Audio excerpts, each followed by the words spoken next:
दोस्तों, आज आप लोगों के बीच में फिर से आना हुआ इस वीडियो के माध्यम से। लेकिन आज मेरा टॉपिक जो है वह कुछ दूसरा रहेगा। आज मैं दूसरे चीज़ पे बात करूँगा। आज मैं राजनीति पे बात नहीं करूँगा, न सियासत पे बात करूँगा, न पार्टी के बारे में बात करूँगा, न नेताओं के बारे में बात करूँगा। आज मेरा कुछ अलग टॉपिक होगा। अक्सर आप लोगों को यह सुनने में आता होगा कि उत्तर प्रदेश की शिक्षा व्यवस्था कैसी है। तो लोगों की अलग अलग डिफरेंट देने का तरीका होता है, लोगों को अलग अलग देने का सुझाव होता है। तो यह आपने सुना भी होगा कि कई लोग यह कहते हैं कि अगर जो भारत में शिक्षा के मामले में कोई भी प्रदेश सबसे बेहतर है तो वह केरल है। केरल में हर घर में शिक्षा, हर लोग शिक्षित है, हर लोग शिक्षित से जागरूक है और कईयों वर्षों से यह चला आ रहा है कि वह शिक्षा के क्षेत्र में ज़्यादा उनका बढ़ावा है। लेकिन मैं आज केरल की एक ऐसी घटना के बारे में मैं बात अपनी रखूँगा, केरल का उस हिस्ट्री के बारे में मैं अपनी बात रखूँगा। तो इसीलिए मैं आप लोगों के बीच में आया हूँ। तटवर्ती इलाका, केरल में एक तटवर्ती इलाका होता है। उस इलाके में त्रावणकोर के एक राजा होते हैं। उनका शासन आप अगर जो सुनेंगे, उनका शासन आप पढ़ोगे तो बहुत अफसोस करोगे आप। मतलब आपके जवान से अटपटा चीज़ ही निकलेगा। बहुत ही नीच और घटिया किस्म का वह राजा था। उसकी सोच इतनी गंदी थी कि आप उसका कल्पना भी नहीं कर सकते। वो अपने एरिया में क्या करता था, जो निचली जात के लोग थे, जो गरीब व्यक्ति थे, जो दलित में आते थे, उनसे वह ब्रेस्ट टैक्स वसूलता था, मतलब स्तन टैक्स। सुनोगे तो अजीब लगता है सुनने में भी कि क्या क्या इस देश के अंदर हुआ। ऐसी चीज़ पूरे दुनिया में, पूरे विश्व में कहीं सुनने को नहीं मिला होगा आपको। ना आपको अमेरिका में सुनने को मिला होगा, ना आपको ऑस्ट्रेलिया में सुनने को मिला होगा, ना आपको थाईलैंड में सुनने को मिला होगा, ना आपको ईरान में सुनने को मिला होगा, ना आपको इटली में सुनने को मिला होगा, ना आपको सिंगापुर में सुनने को मिला होगा, ना आपको हांगकांग में सुनने को मिला होगा, ना आपको चाइना में सुनने को मिला होगा। सोच सकते हैं आप कि पहले के दशक में कैसी कैसी चीज़ें होती थीं, कैसी कैसी घटनाओं की बात खुल के आती थी। अब ब्रेस्ट टैक्स बताओ, एक ऐसी चीज़ है कि वो संसार करने वाली है। बहुत सुनने में भी बहुत अजीब लगता है। वह राजा जो है, इतना उनके अंदर मतलब दलितों के प्रति इतना घिररा थी, उसकी सोच इतनी गंदी थी कि आप अगर जो उस बारे में पढ़ोगे तो आप भी मतलब कहोगे कि हाँ, बहुत ही गलत हुआ था। ब्रेस्ट टैक्स, उसका जो स्तन टैक्स है वो ऐसे ही मतलब टैक्स लगा के उन गरीबों से पैसे वसूलने की कोशिश करता था। अब दलित आदमी, गरीब आदमी, उसकी महिलाएं हैं, उसके घर के लोग पैसे कहाँ से लाएंगे। और ज़्यादा दिन की यह बात नहीं है, या 19वीं सदी की बात है, 200 साल पहले की बात है।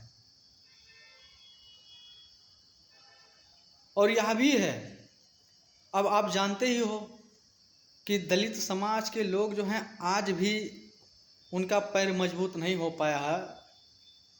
अभी उनके पास उतनी बढ़िया बैकग्राउंड नहीं हो पाई है। तो पहले के दशक में क्या उनकी हैसियत रही होगी, कहाँ से वहाँ पैसे लेके आते रहे होंगे, जब उनको खाने के दाने भी बढ़िया से नहीं थे। जगह जगह उनके प्रति लोगों में घृणा का माहौल बना दिया गया था। कहाँ से वो पैसे लेके आएंगे, कहाँ से राजा को टैक्स देंगे। बात यह थी। मजबूरी में वो लोग बिना स्तन के अर्धनंगन होके हमारे समाज के लोगों को चलना पड़ता था। सुनोगे तो भी शर्मसार होना पड़ता है कि ये अलग चीज़ है, क्या बताएं। सोच घटिया थी राजा की। बहुत दिनों तक यह प्रक्रिया चला। अच्छा ये भी है, स्तन की अगर जो साइज बड़ी होगी, ब्रेस्ट की साइज बड़ी होगी, तो उसको उससे उतना ज़्यादा ही टैक्स देना पड़ेगा। मतलब वो वजनाई के ऊपर थी टैक्स। कईयों दिनों तक यह चीज़ ऐसे चला, हमारे समाज के लोग बर्दाश्त करते रहे। भाई परेशानी रहती है, मजबूरी रहती है आदमी का, तो वह कुछ भी करने के लिए तैयार रहता है। उनके बीच में, दलितों के बीच में कोई उस चीज़ का विरोध करने वाला नहीं मिलता था। लेकिन एक ऐसी शेरनी महिला थी, ऐसी शेरनी माता थी, जिसका मैं नाम आपको बताऊंगा, नांगेली शेरनी माता मैं कहूँगा। वो इतना ताकत दिखाई अपने आप को, इतना हिम्मत दिखाई। वो अपना जो है कपड़ा एकदम बढ़िया से पहन के, ब्लाउज वगैरह पहन के अपना काम धाम निकलती थी, चलती थी। कुछ दिनों तक वो ऐसे पहनती रही, चलती रही। राजा के पास जब खबर गया तो राजा ने अपने सेनापति, अपने सेनाओं को, कलेक्टर को उसके घर भेजे, नांगली माता के घर पर, कि आप मतलब कपड़ा पूरा पहन रहे हो, अपना स्तन ढक रहे हो, टैक्स कौन देगा। तो वो बोली कि किस चीज़ का टैक्स। कलेक्टर बोला तन ढकने के लिए टैक्स। बोली मैं टैक्स नहीं दूंगा। तो जितने भी राजा के जो लोग गए थे उस नांगली के घर, वो लोग गाली गलौज तमाम प्रकार के दिए, बहुत उसको खड़ी खोटी सुनाए नांगेली माता को। फिर जब वो जान गई कि कुछ नहीं हो पाएगा, अगर जो हम लोगों को ऐसे ही अर्धनंगन होके चलना पड़ेगा, हमारे ब्रेस्ट पे, हमारे अस्तर स्टीम पे अगर जो नहीं रहेगा कपड़े, तो ये बहुत शर्मसार होने वाली बात है, ये बहुत गलत है। और इसका मैं ज़्यादा दिन तक ऐसे मैं नहीं चल सकती ही लोगों के बीच में। उन्होंने क्या किया, राजा के लोगों को यह लगा कि वो गई हैं टैक्स लेने, घर में पैसे लाने गई हैं। लेकिन वो नांगेली माता जो है पैसे लाने नहीं गई थी, वो अंदर से गई थी चाकू और हथिया लाने। चाकू और हथिया अपने पीठ के पीछे कमर पर लगा के आई, वो छुपा के लेके आई। उसके बाद में अपना जो स्तन होता है, वो स्तन को काट के केले के पत्ते पे रख दी। उन लोगों को यह सौगात दिया कि ये लो। उसके बाद में उनका, नांगेली माता का इतना ब्लड गिरा, तुरंत कुछ घंटों बाद उनकी मृत्यु हो गई।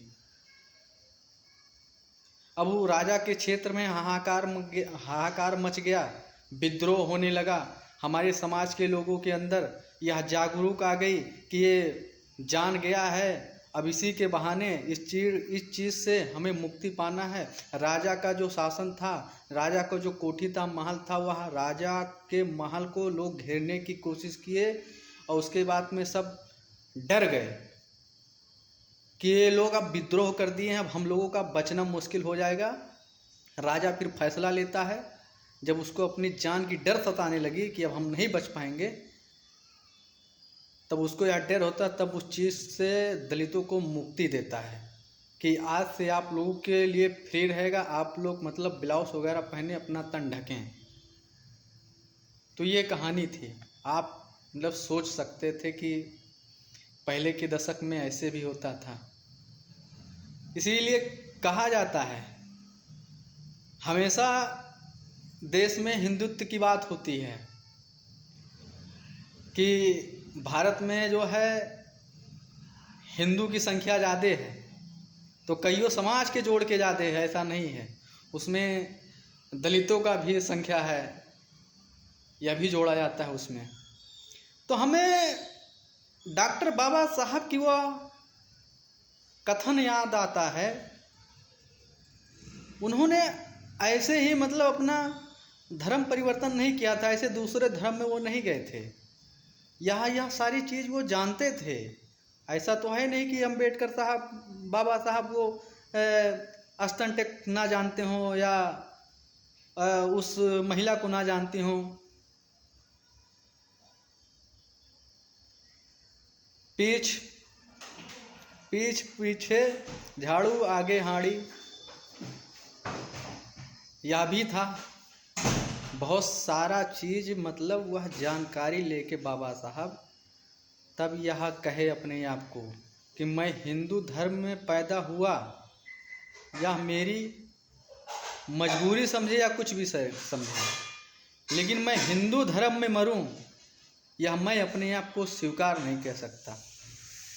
जब वो इस चुनौतियों पे आगे बढ़ने की कोशिश किए, तमाम धर्म तलाशे, देश दुनिया में हर धर्म को टटोले कि कौन सा धर्म में हमें जाना चाहिए, कौन सा धर्म हमें अपनाना चाहिए, तो उनको सबसे बढ़िया का जो कोई धर्म लगा तो बौद्ध धर्म लगा। वो बौद्ध धर्म का भिक्षा लिए, अब कईयों लाखों लोगों का भिक्षा दिलवाए भी। लेकिन आज 21वीं सदी चल रही है, हम तो यह समझ रहे हैं कि हालांकि अब वो तो वह दिन नहीं रहा। आज हमारे समाज के लोग पढ़े लिख रहे हैं, आगे बढ़ रहे हैं, विकास के तरक्की पे हैं, जागरूक हो गए हैं।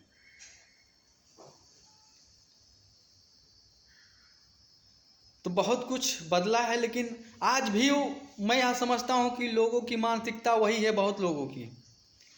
और आप हालांकि बाखूबी यह समझ रहे हैं कि घटनाएं बहुत होती हैं, लेकिन अब न्याय में कौन लोग बैठे हैं, कौन लोग न्याय नहीं देना चाहते हैं, यह तो आप बाखूबी जानते हैं। उस पर मैं कहने में कोई तो संकोच नहीं होना चाहिए। इतना सारा घटना हुआ, रोहित वेमुला वाला कांड हुआ,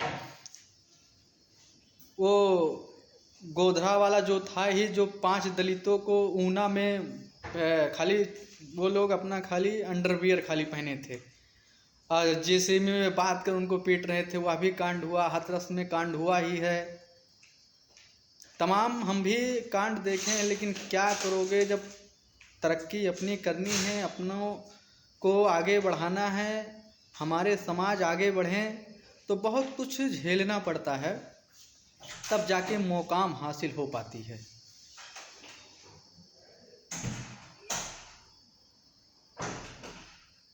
आज भी बहुत सारी हमारे समाज के लोगों के ऊपर चुनौतियां हैं। उस चुनौतियों को इनकार तो बिल्कुल नहीं किया जा सकता। चुनौतियां हैं, चुनौतियों से लड़ने के लिए जिगरा चाहिए, सीना चाहिए, और हमारे समाज के लोगों के अंदर हुआ है, लेकिन वो अपनी मतलब बढ़िया से उसको समझ नहीं पाते हैं, उसका पालन नहीं कर पाते हैं। अगर जो जिस दिन वो लोग अपना उस चीज़ का पालन करने लगे, तब उनका दिशा और नजरिया कुछ दूसरा होगा।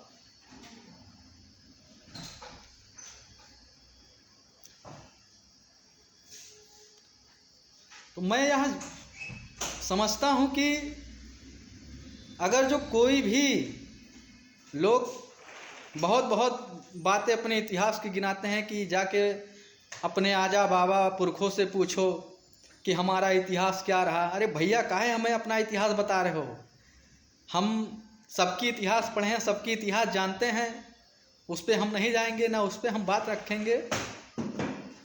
तो इतिहास कोई दलित समाज को ना बताए, दलित समाज के लोगों को ना बताए तो अच्छा है। दलित समाज जो है उससे गुजर चुका है कि उसके साथ क्या दुर्व्यवहार हुआ था।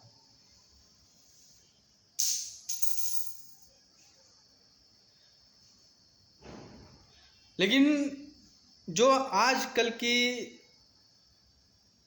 परिस्थितियां हैं, जो आजकल की दौड़ हैं, आजकल की जो दौड़ है वह दूसरी हो गई है। देश जो है आज़ाद हुआ, आज़ाद से लेके सब लोग घुले मिले आपस में, आगे बढ़े, हर समाज के लोग आगे बढ़े, हर समाज के लोग एक दूसरे का मदद किए। तो वहाँ अब सब कुछ नहीं रहा, लेकिन यह है कि अभी मैं यहाँ समझता हूँ कि 2-4 लोग ऐसे मिलते रहते, लेकिन 2-4 लोगों से ऐसे कुछ नहीं होता। आप अगर जो सच्चाई के रास्ते पे चल रहे हैं तो सच्चाई के रास्ते पे जो व्यक्ति चलेगा उसके पीछे झुंड के झुंड लोग दिखाई देंगे, उसके साथ समर्थन में कईयों हजार लोग खड़े रहेंगे। तो 2-4 लोगों का फिर काम ही नहीं रहेगा, तो हवा के नाम पे उड़ जाएंगे फिर। तो इसीलिए मैं सभी जितने भी महापुरुष हैं, हम उन सभी महापुरुषों को नमन करते हैं, वंदन करते हैं, अभिनंदन करते हैं कि ऐसे महापुरुष जिन्होंने ऐसी ऐसी जंग लड़के यह मुकाम हम लोगों को हासिल करवाया। तो दोस्तों, मेरी आज यहीं तक मेरा बात था, यहीं तक मैं अपनी बात रखना चाहता था। अब कहीं भी कोई भी प्रकार की अगर जो हमारे शब्दों में गलत हुई हो, मैं गलत शब्द अगर जो आप लोगों के बीच में रखा हूँ, तो उस शब्द से मैं क्षमा चाहूँगा और उसमें मैं सुधार करने की कोशिश करूँगा। तो बहुत बहुत आप लोगों को धन्यवाद रहेगा, बहुत बहुत लोगों को आपको यह बधाई रहेगा कि ज़्यादा से ज़्यादा हमारे वीडियो देखें आप लोग, हमारे यूट्यूब चैनल को सब्सक्राइब करें, ताकि मैं नई नई जानकारी लेके आऊँ, आप लोगों के बीच में मैं रखूँ। तो जय हिंद, जय भारत।